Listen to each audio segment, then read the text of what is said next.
Next up is Andy Armstrong. And Andy Armstrong has been caving for 27 years. He's originally from Tennessee, and he now lives in northern Utah. Since 2003, he has spent 157 nights camping in Lechuguilla over 23 survey expeditions, as well as day trips for rigging and for science. He is an instructor for the National Cave Rescue Commission. He helped to develop their Small Party Assisted Rescue, or SPAR, training, and currently serves as the NCRC Rocky Mountain Regional Coordinator. He also likes ducks. So when you're ready, Andy, go ahead and take over. Like I said, I like to go to the cave for the camping. I appreciate there's no bugs and you always know how to pack, but it's also where you hear lots of amazing stories. And I've heard stories over the years of when this guy got sick or when this happened to so-and-so. And I was asked to give a talk about basically safety throughout the years and talk about different incidents. And so I decided to go to the source of the American caving accidents for this. And so many of you are aware, my wife Bonnie is the editor for American Caving Accidents, and I also serve on that committee where we compile and analyze accidents and incidents from all over North America. So I decided to keep this talk to just the records that are there in ACA, and we're going to talk about ways that these incidents have helped to influence the overall safety culture in Lechuguilla Cave. And I want to emphasize several times that if you know of things that aren't well represented here, please continue to submit those accidents to Bonnie, and the previously unreported incidents do go into the database and help to continue our understanding. And so if we look at this graph here, this is just the years that people have been caving in Lechuguilla, but the incidents cover every reported incident from North America, and they're arranged by order of frequency. So you can see out of 1,500 incidents here in about 30 years, 500 of them are from cave or falls. And so by far, that's our #1 root cause. Many of these incidents will have aspects of several of these categories, but what we're tracking here is the root cause that began the incident. So cave or fall is by far #1, followed by people being trapped and stranded, rockfall, equipment problems, and other. So now we're going to look at the same type of chart, but these incidents are from Lechuguilla only. And first thing I want to draw your attention to is that we're looking at a vastly smaller sample size here. So there's only 31 reported incidents in the ACA from Lechuguilla Cave. If you find that funny, I will encourage you to submit more incidents. And sort of the guideline for should it be included in ACA is, are there factors where the greater caving community can benefit and learn from what happened? So what I've done here is make the cave or fall bar about the same size so we can see a similar distribution. I'm aware that this is not proper statistics. We're just looking at the incidents that we have. And I think we can fill in with our experiences from the cave to still be able to get some insights from this. So you'll notice right away we lose all the trapped and stranded incidents. We don't have any drownings or hypothermia in Lechuguilla, but there are a few things that kind of stand out. And if we sort of superimpose the curve from the upper graph onto the lower one, you'll see that equipment problem and exhaustion tend to be a little bit more prominent in the Lechuguilla data than in the overall data. So in the second half of this talk, we're going to go through these categories of interest and talk about each one as we go. And just to encourage all of you, I'm sure you know of difficulty on rope and people with medical issues. And if there's anything that could benefit the overall society, please submit those. And also, I'd be happy to continue this research more. If people are interested, I could spend time going through all of the expedition reports over the years. I'm sure we could mine some more data out of that. We can look at the incidents over time, and this is the lifetime of caving in Lechuguilla so far. You can see most of the incidents were in the early days when there were more people in the cave. The cave wasn't as well understood, and as management and trip leading increased in quality, you can see that we've gotten down to just 1 or 2 incidents a year. and we go stretches of several years at a time without one being reported. We can also look at where these incidents happen, and I've arranged them by section of the cave, and by far most of the incidents are in the entrance and rift zone, with the rest of them kind of evenly distributed throughout the cave. And so this is where people are first introduced to the heat and the heavy camp packs. And this does not equal 31 incidents, because some of the early ones didn't list a branch of the cave because the cave wasn't really talked about in that way back then. But you can imagine that if they were included, the numbers for the entrance rift and the western branch would be even higher. So let's take a little trip through the cave. Here's that entrance zone, and this is the entrance pitch itself. Just in the scene of several instances of shenanigans over the years, including people being hauled out of the entrance, a couple out of control rappels, things of that nature. The entrance pit is home to several species of snakes. We don't know of any serious incidents with those, but definitely some people being startled from time to time. There's also been histoplasmosis detected in the entrance, but no known cases of anyone catching it there. There is one histoplasmosis incident in the data, and that's a caver that had been to the Brackettville, Texas convention that was sort of notorious for histoplasmosis cases. Several weeks later, this caver went to the Far East and began feeling very ill while he was in the cave. Much of Lechuguilla looks like this, with boneyards and exposure. A lot of my years in the cave have been in environments just like this, where you're kind of perched taking a survey shot. These corroded areas, the handholds and footholds can break off quite easily. Other areas have lots of corrosion residue, also known by other unsavory names, and corrosion residue is very slippery and can cause people to lose their footing. There is lots of vertical work in the cave, even in a spacious pit like this one. I believe this is the Wizard's Elevator, 500-foot shaft series. There's still going to be rebelays and redirects in a spacious pit like this, but much of the vertical work in Lechuguilla is in suboptimal conditions, with sloping fissures, and non-standard type vertical work can cause problems sometimes. Much of your time will be spent squeezing through these little cracks and fissures to find new passages. This is the Mount Vernon fissure that leads up to the northeast corridor. And we found about a mile of cave above this. And so each trip we had to squeeze up and down this crack. I know several of you have been there. And after 5 or 6 days of this, you get kind of sweaty and gritty, and you can kind of find yourself looking like this sometimes, where you're just sort of sweaty and have the 1,000-mile stare. But I've been impressed over the years how many cavers can get into this zone and continue to be safe and continue to make discoveries and survey thousands of feet of passage. But you may find yourself in this position sometimes, or God forbid, even a situation like this. And this is kind of typical of a lot of this exploring and surveying that I've done in the cave. If you just travel the main routes, you might feel Lechuguilla is sort of just like hiking underground. But when you go out there surveying and pushing these new passages, that is the furthest thing from the truth. And it can be really gritty and tiring. It's not all horrible though. Obviously we find amazing things. Big rooms where you can't see the back wall. They're so black and beautiful formations. One of the best ways to keep ourselves healthy in the cave is to remember to stay hydrated. And on these longer trips from camp, it's not uncommon for cavers to drink upwards of 2 gallons a day, hydrating before and after when they get back to camp. Usually if you feel bad in the cave, drink some water. That's the first step. If you still feel bad after that, it's probably time for a snack.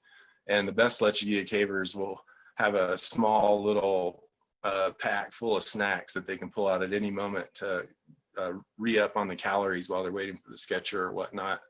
Several years ago, a caver brought a athletic heart monitor and was able to track how many calories a day we were burning, and it was upwards of 5,000 calories a day on most days. But after all these trips, mostly we're just dealing with people with a case of Lechuguilla leg like this. So you can see lots of bruises and scrapes. And also this caver has what appears to be the dreaded chemical burns that some people get underneath their knee pads and elbow pads. We believe this has to do with gypsum and skin chemistry, but it can be like a bad sunburn that you're trying to crawl on your elbow pads and knee pads. So we try to avoid that. Before we get into the different categories of incidents, I wanted to go over some terminology. So we have a self-rescue, and that's where a rescue is performed by the original caving team itself. A small party rescue can be a self-rescue, but it can also be a call-out rescue where there's just a small number of responders. In recent years, NCRC and others have been using the term small party assisted rescue, or SPAR, to kind of blanket both of these terms because the same types of mindset and techniques are needed in both situations. So the kind of threshold for is it a SPAR is, can the patient assist in their own rescue? And that's the assisted rescue aspect.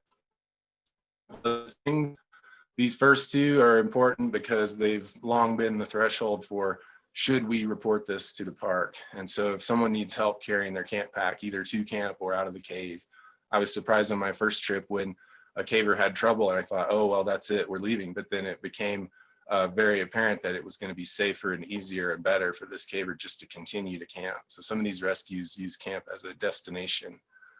Days in camp, if you're feeling bad and you need to spend a day in camp, that's what that means. And then of course, Lechuguilla leg, and we're going to try to avoid that at all possible. So getting into our incident categories, rockfall, I wanted to mention this one first since it includes Emily's rescue. As she mentioned, the rock hit her leg, and that's what the root cause of the accident was. We don't have that much in the books for rockfall, so that may surprise you, and you may think of some incidents that would help us out. But I feel like most teams in Lechuguilla are hyper aware of rockfall. Good fall zone protocols are followed, and we're always on the lookout for rockfall. Our biggest category of incidents is caver falls, just like it is in the rest of the real caving world. And so I tried to look at, are there special factors in Lechuguilla that contribute to these falls? Some things that popped out in the data, we have some incidents of people wearing SRT gear, but not clipping into traverse lines, especially. And we've had some accidents because of that. And the park has long reminded us to please clip into every line because it's really hard to explain that one when accidents happen that way. We also had a lot of people were there for this one waiting to get out of Boulder Falls, but we had a caver who had broken ribs in a fall and then could not make it at Boulder Falls. He became stranded on rope, and he was actually picked off of the rope by Art Fortini, our next speaker. This individual was packaged in a sked to be hauled at Boulder Falls in the entrance, but was able to ambulate on their own in between. More caver falls in the 2000s. We've had falls from fatigue. We've had falls from climbing gear failing. We've had falls from people slipping on the trail. And in all of these instances with broken arms and dislocated shoulders and broken ankles, cavers have been able to self-rescue and get themselves out of the cave several different times now. I want to highlight this incident in 1993 because it happened only a couple years after Emily's rescue. Peter Jones was on a team out near the Leaning Tower in the Western Borehole, and he slipped, and his front leg went forward and his rear leg was stuck in some projections, and he broke his ankle there. And that furthest X out to the west is the accident site. This is the deep seas camp further in, and then back up the rift to the entrance. So Peter told me his first thought was, oh no, not another Emily rescue. But as they assessed the situation, and the actual medical situation was that his fracture was very near his ankle. And so they realized, well, wait, I can still crawl. And so he was fashioned with a splint and began crawling I believe more than 2 miles out of the cave. And so these are actual photos from Peter's evacuation. Here you can see he's crawling past the Three Amigos formation on the left there. Here he is at a place where there's now a permanent hand line, but there wasn't at the time. And so they fixed him up with a belay. You can see that duct tape splint on his left ankle there. And they're belaying him across that traverse. They were making such good time that Peter told the team to go ahead to camp and move the camp gear forward to the bottom of the Great White Way so that they could continue on his first day. He was able to rappel and climb rope on his own, needed some help on the exposed sections. And they made it to the entrance about 24 hours after the incident. And I'm told that Peter did accept a ride in a wheeled litter once he made it to the surface. And so this incident has been used as an example about how the most common types of injuries in caving are extremities. And in many cases, these injuries do not require a carry-out litter. Once again, Emily's did because her fracture was up near her knee instead of her ankle. This is the first incidents I know of people writing down that they used what we now call a SPAR decision matrix or decision tree, where you assess what is the medical condition, what's the overall condition of the team, what are the obstacles between us and the entrance, and do we have the gear we need? And as long as those answers are positive, you can continue with a SPAR type response. Also, it jumped out to me that Peter had to modify his Mitchell climbing system to a Texas system once he was injured, and that speaks to knowing your vertical gear and also choosing vertical systems that are appropriate for alpine SRT and for rescue. There's other things in the data that are like falls, but they're not categorized as falls. And so we have people that just slip a little bit, twist their ankle. We had a gentleman tear the muscle fascia in his thigh. It's not really a fall, but he slipped and that happened. And then a couple of lost control and repels. So I think what this tells me is, as trip leaders, we are correct to look out for our teammates falling as being the most common mechanism of injury. And we know that when those things happen, the most common injuries are broken ankles and wrists and lower legs and lower arms. And so that tells us the type of first aid gear that we should carry and have in the in-cave stashes. I'm also aware that when I cave in Lechuguilla, we're very aware of each other's footing and spotting and providing belays and hand lines. And I believe that that results from a cave environment where we have footholds that break off and slippery slopes and a lot of ways to take short falls. In 2004 or 2005, a rescue pre-plan was completed by John Punches and Anmar Mirza. And this was an excellent improvement in safety for all cavers in Lech. They traveled the main trade routes, especially to the west and east, with the main accomplishment, I think, being that every drop from Ruby Chamber in the far east all the way back to the entrance is mapped out in this way. And so there are diagrams and gear lists and photos that essentially tell you how to rig every single vertical problem in the cave.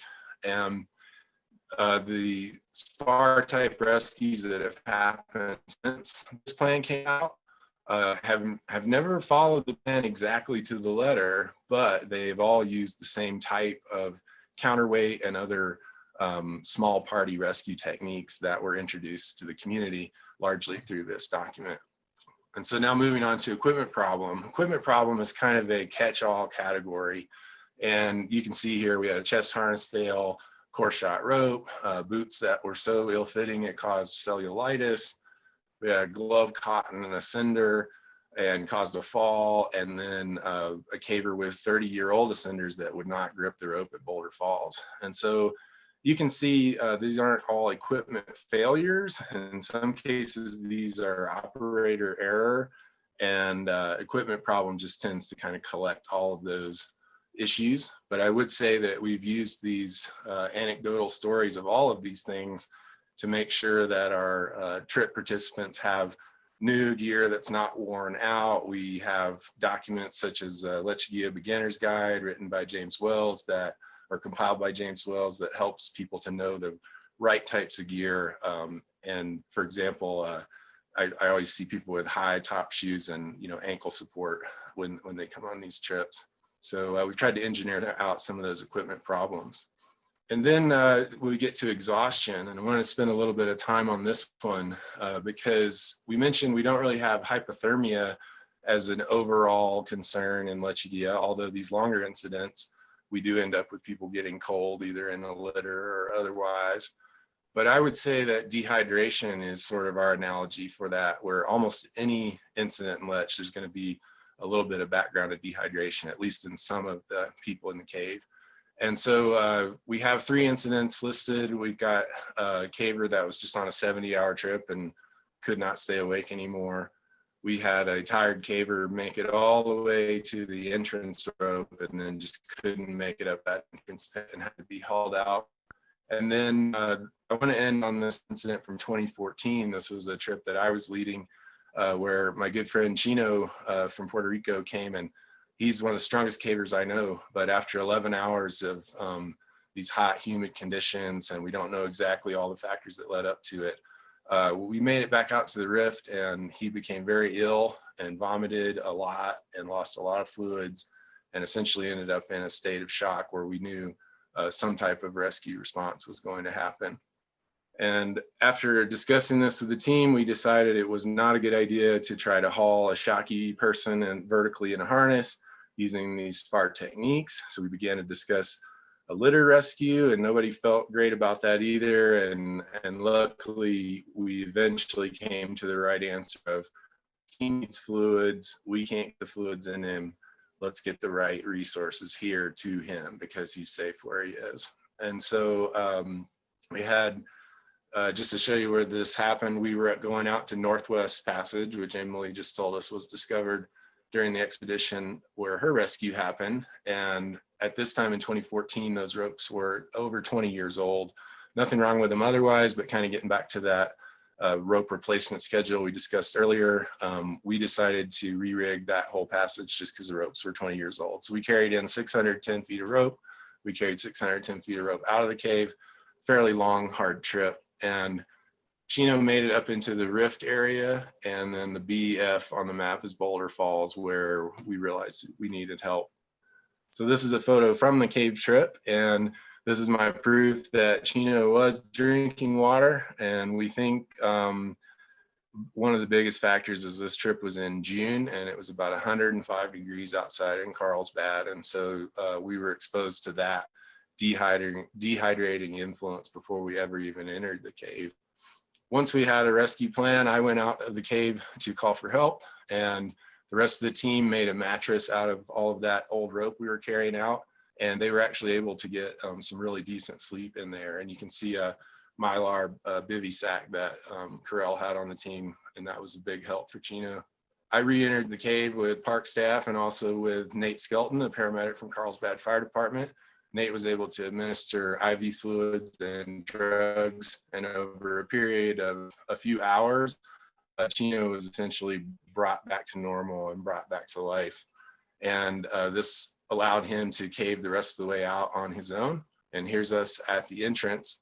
And I've used this as an example of a successful small party rescue before. And I just want to point out that this didn't all happen by luck.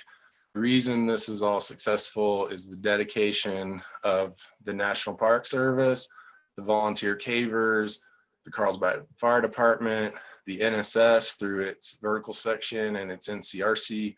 This is a decades-long effort at bringing people up to a level of competence where these good outcomes can happen. And so with this group of people right here, if we look at their qualifications, we had 4 members of the team who had completed NCRC level 3 rescue techniques. And that's about 300 hours of training per person in order to be at that level of understanding.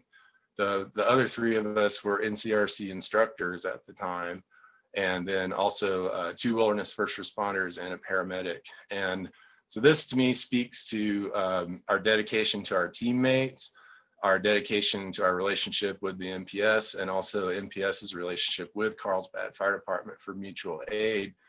And this is all a situation that has been built over 30 years by all of these entities. And especially in the last few years, Aaron Lynch and Ellen Troutner have accelerated the pace of rescue training and readiness at the park.